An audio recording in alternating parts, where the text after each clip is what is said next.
Mr. Speaker, the Speaker-elect, Paul D. Ryan of the state of Wisconsin.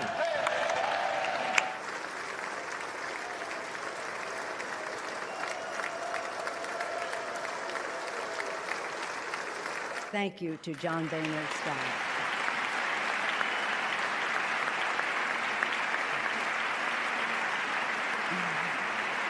This is the People's House. This is the People's gavel.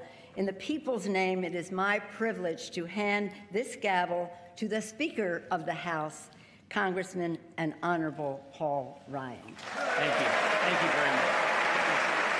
Thank you, Nancy. It's not until you hold this gavel, stand in this spot, look out and see all 435 members of this House as if all America is sitting right in front of you. It's not till then that you feel it. The weight of responsibility, the gravity of the moment. But let's be frank. The House is broken. We're not solving problems. We're adding to them. And I am not interested in laying blame. We are not settling scores. We are wiping the slate clean.